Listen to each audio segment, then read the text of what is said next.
Qual é a diferença entre mapeamento de retina e retinografia?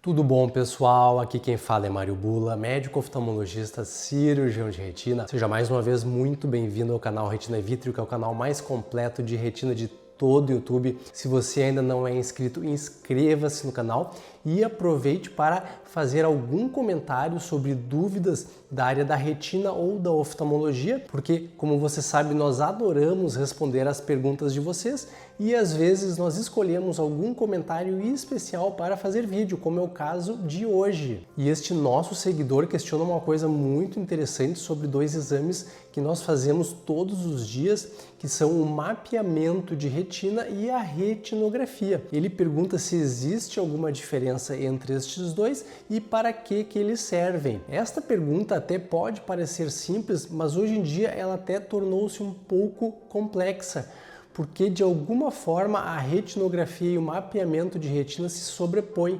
Existem algumas retinografias modernas que estão sendo usadas de forma muito eficiente até no lugar do mapeamento de retina. Mas classicamente são dois exames completamente diferentes. Por exemplo, o mapeamento de retina classicamente é um exame de fundo de olho feito com um oftalmoscópio binocular indireto, também chamado de Scappens, que é um capacete que o médico coloca e aí examina o paciente com a pupila dilatada, através de uma lente que geralmente vai de 20, 22 ou 28 dioptrias, como é o caso desta aqui. Então, com o capacete, uma luz, o médico olha a retina do paciente. Este é o mapeamento de retina clássico, que é a oftalmoscopia binocular indireta. E o objetivo principal dele é exatamente fazer uma espécie de mapa da retina, examinar todas as áreas da retina de uma forma bastante ampla.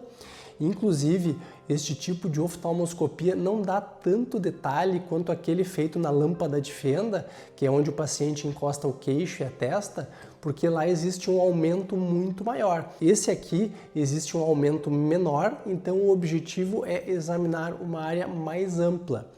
E muitas vezes o médico utiliza até uma identação, ou seja, ele aperta um pouquinho o olho do paciente, faz uma depressão escleral para avaliar a extrema periferia da retina.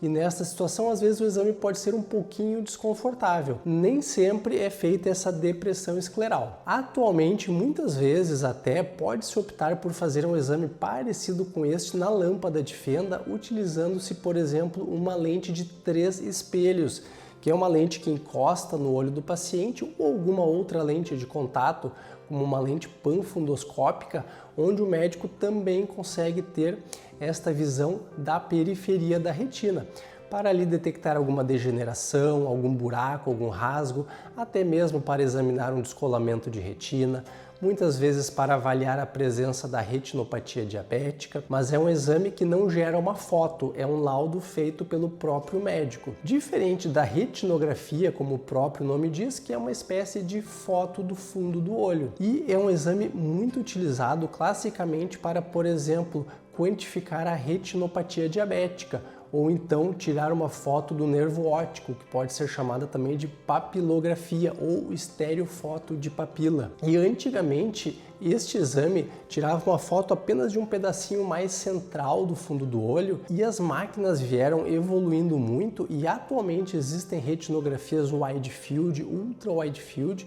que chegam a mostrar toda a retina do paciente, inclusive a periferia. E existem exames como, por exemplo, o feito com claros 700, que além de mostrar até a periferia, tem uma resolução extremamente alta, ou seja, uma qualidade altíssima. Então, muitas vezes, por exemplo, para determinar o estágio de uma retinopatia diabética, a retinografia acaba sendo mais útil do que o mapeamento de retina, porque aí com a foto paradinha nós conseguimos analisar melhor os detalhes, quantificar os detalhes.